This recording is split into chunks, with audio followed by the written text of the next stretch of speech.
He believed he was teaching his son how to survive the highest mountain on earth. He did not realize he was slowly guiding him toward a place where love cannot keep a body alive. This was not a climbing story. It was a father watching oxygen steal his child. Michael Carter was 48 years old, a structural engineer from Boulder, Colorado. Quiet, methodical, the kind of man who read avalanche reports the way others read headlines. His son, Ethan Carter, was 22, lean, disciplined, with his father's patience and his mother's gentleness. He had grown up beneath mountain skylines, granite silhouettes outside his bedroom window. For him, altitude was not foreign. It was home. Michael had introduced him to climbing when he was 6. A small harness, a bright red helmet too big for his head. Michael kneeling behind him, and checking every buckle twice. Ethan had looked up and asked, "Will you always be on the rope?" Michael had smiled. Always. That answer shaped everything. Through childhood, their bond formed around elevation. Early mornings before school, frozen breath in parking lots. Michael explaining knots, anchor systems, pacing strategies. He never rushed Ethan. He never pushed for summits. He pushed for discipline. "Mountains don't care how strong you are," he would say. "They care how patient you are." By 16, Ethan could move across rock with effortless balance. By 19, he had summited Rainier with his father. By 21, he had completed high-altitude training in the Andes. Their partnership felt equal now. Not parent and child, but rope team. The idea of Mount Everest did not arrive as a dare. And it arrived quietly at the kitchen table one winter night, snow falling outside, maps spread open, weather reports glowing on a laptop screen. Michael traced the route with his finger. Base camp, Icefall, Western Qum, Lhotse Face, South Colonel Summit. Ethan didn't speak for a long time. Finally, he said, "Together?" Michael nodded. It would be their legacy climb, a shared summit, a line in the Carter family history that would never fade. Sponsors were contacted, training intensified. They practiced breathing drills under simulated hypoxia. They studied cerebral edema, pulmonary edema, frostbite patterns. They promised Michael's wife, Laura, that they would turn around at the first sign of danger. They said it with confidence. At sea level, danger feels theoretical. When they flew into Kathmandu months later, Michael placed a hand on Ethan's shoulder as the Himalayas came into view from the plane window. Jagged white stretching endlessly. He felt pride. And something smaller. A flicker he ignored. At base camp, beneath towering ice walls and flapping prayer flags, Michael looked at his son. Strong, hopeful, alive with anticipation, and said the same words he had spoken when Ethan was 6. "I've got you on the rope." The mountain did not answer. It never does. Base camp sat at 5,364 meters, a temporary city resting on a moving glacier. Ice cracked beneath aluminum ladders. Prayer flags snapped in wind that never seemed to tire. At that altitude, the body begins negotiating for survival. The negotiation started quietly. On the third morning, Ethan mentioned a headache. It wasn't dramatic. No collapse, no panic. It had just a steady pressure behind his eyes, as if someone were pressing a thumb gently into his skull. Michael checked his oxygen saturation with a fingertip monitor. Lower than at home, of course. Everyone's was, but within what guides called acceptable. "Drink more," Michael said. "Slow down."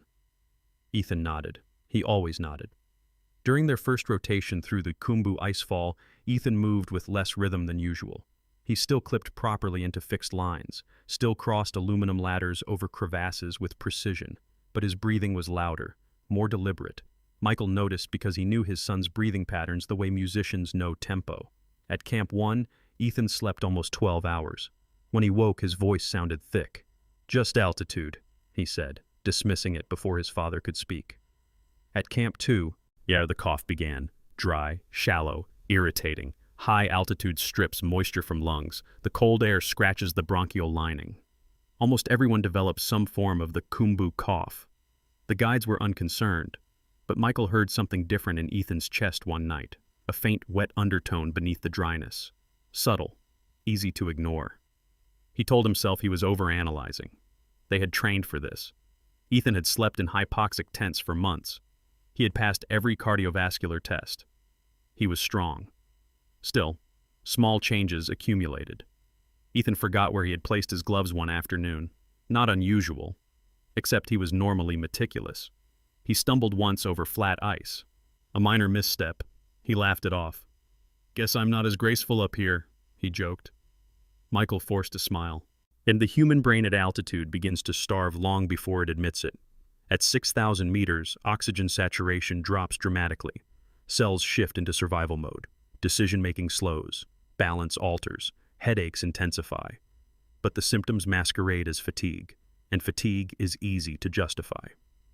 During dinner inside the mess tent, Ethan pushed food around his bowl instead of eating. Loss of appetite is common at altitude. Michael knew that. He had lectured Ethan about it years ago. "Fuel is oxygen's partner," he used to say. Now his son barely swallowed half his portion. That night, Michael lay awake listening. Wind against nylon.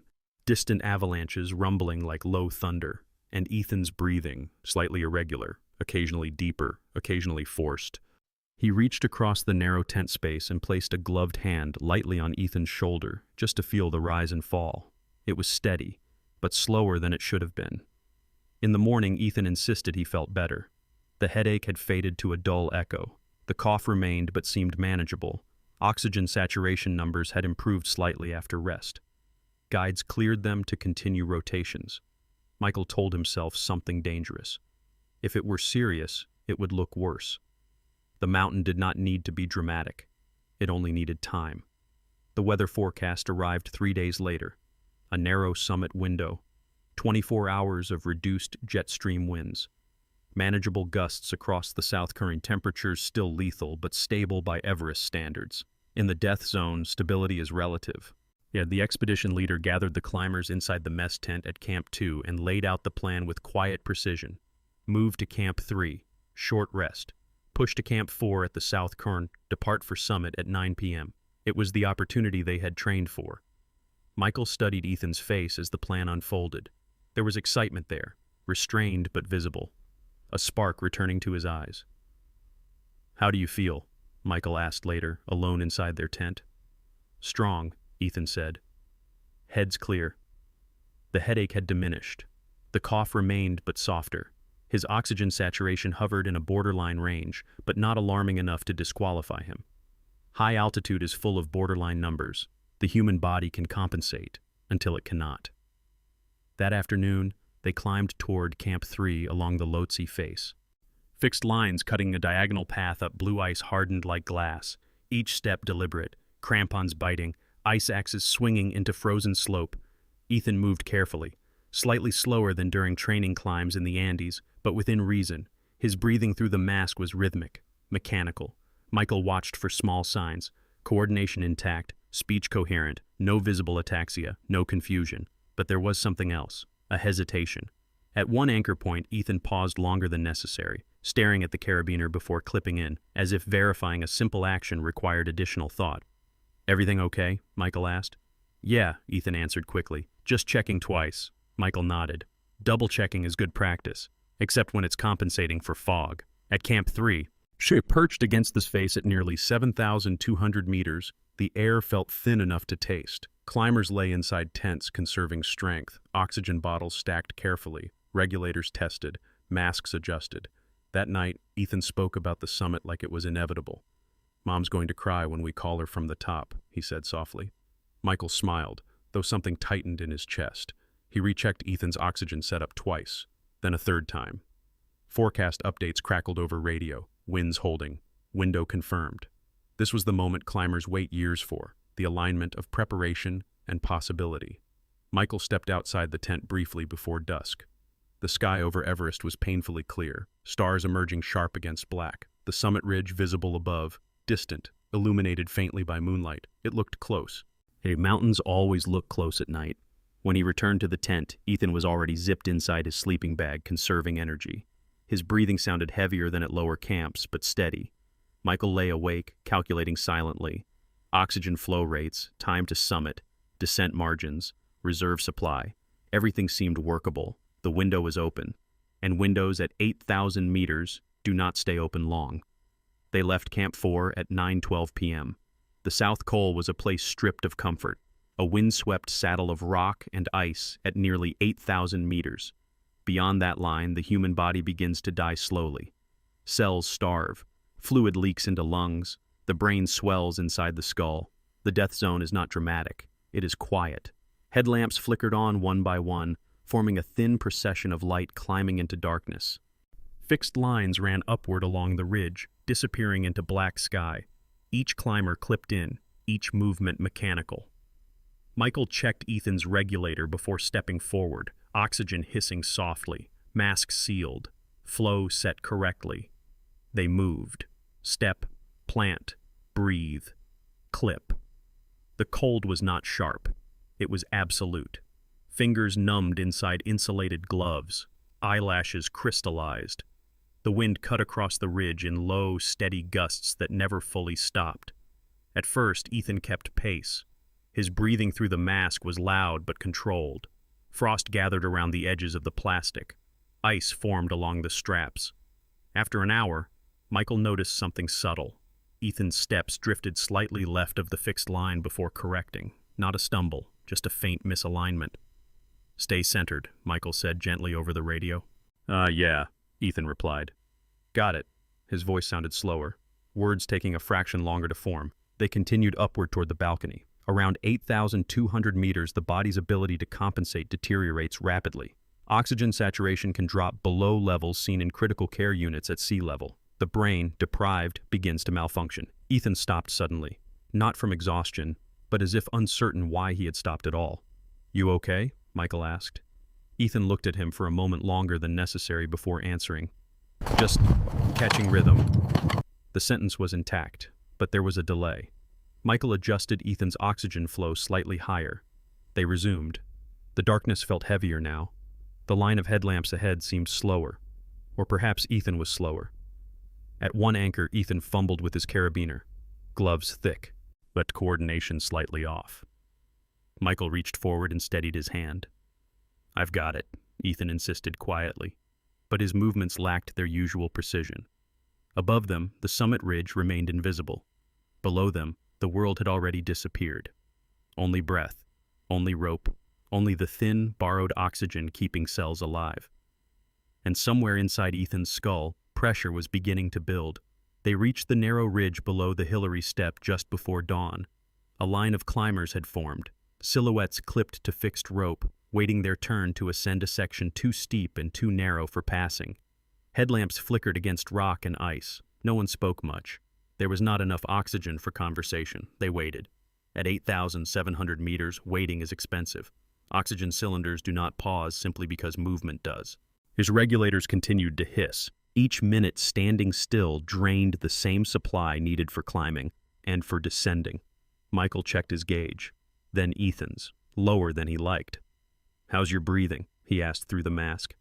Ethan didn't answer immediately. His chest rose harder now, shoulders lifting with each inhale, the rhythm uneven, a faint, wet rasp beneath the mechanical hiss of oxygen. "Fine," Ethan finally said, but the words sounded distant, as if spoken through fog. His eyes seemed unfocused, not panicked, just slowed.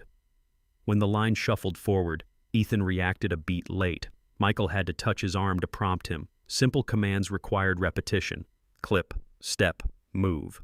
Ethan clipped into the wrong section of rope once, corrected it after staring for several seconds. The sky was turning pale over Tibet.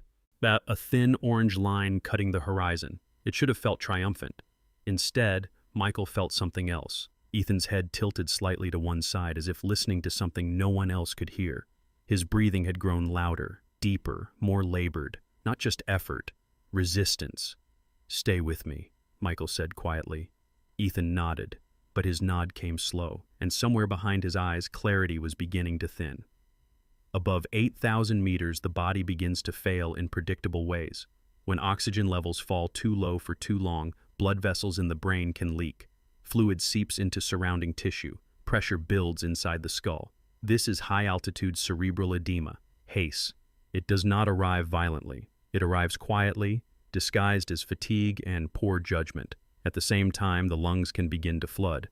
Low oxygen causes blood vessels in the lungs to constrict unevenly. Pressure rises. Fluid leaks into the air sacs. Each breath becomes less efficient than the last. This is high-altitude pulmonary edema, HAPE.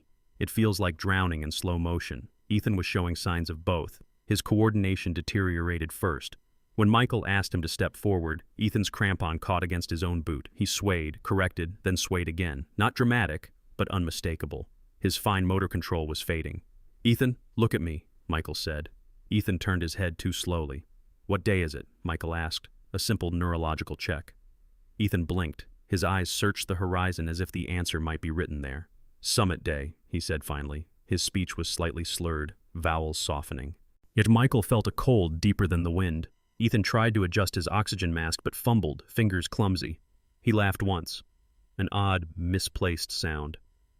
"I feel light," he murmured. Confusion followed. He stared at the rope as though unsure what it was for. He hesitated before unclipping, forgetting the sequence he had practiced since childhood. Inside his skull, pressure was rising. Inside his lungs, fluid was collecting, and no amount of love could push oxygen back into cells that were already starving. By the time the summit ridge came into view, Ethan was no longer climbing. He was following.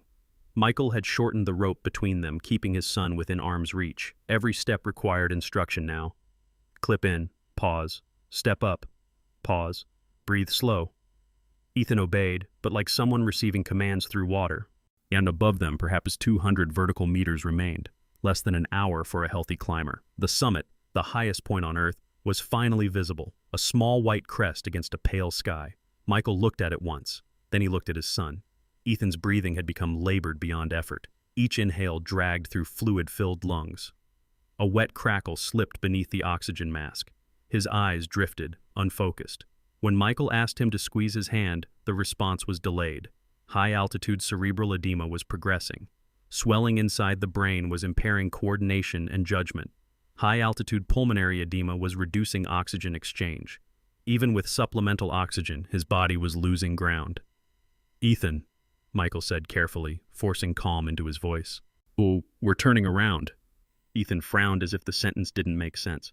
"But we're close." The summit was visible.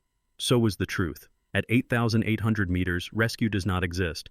There are no helicopters, no rapid response teams. Other climbers are barely sustaining themselves. To assist someone who cannot walk is to risk 2 lives. Physics is indifferent to love. Michael did the calculation instinctively. If they continued upward, Ethan might reach the summit, briefly. But descent with worsening cerebral and pulmonary edema would be nearly impossible. His coordination was already failing. A collapse on the way down would mean both of them exposed for hours. If they descended now, there was still a chance. But descent requires strength, and Ethan was running out of it. Michael thought of Laura at home.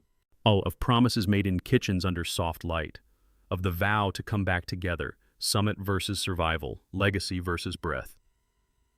A father does not choose mountains over his child. Michael unclipped from the upward fixed line and secured them for descent. "We're going down," he said firmly. Ethan stared at the summit again, then nodded, slowly, as if understanding required effort. Behind them, the mountain remained unchanged. Ahead of them, gravity waited, and time was no longer on their side. They had descended less than 50 meters when Ethan's legs stopped responding the way legs should. At first it looked like simple exhaustion, a stumble corrected by the rope, a boot placed slightly off-center. Michael tightened the line between them, guiding him down the fixed route with careful commands. "Front points in, weight forward, good. Now step." Ethan nodded, but the nod lacked strength. The slope steepened just below the ridge, hard blue ice. Anchors drilled into frozen surface. Climbers above continued upward, silhouettes stepping past them with slow indifference. No one could spare attention. At that altitude, everyone is rationing survival. Ethan paused mid-step. Not to rest, just paused. His right foot remained suspended for too long. His body leaned subtly backward, a dangerous angle on steep terrain.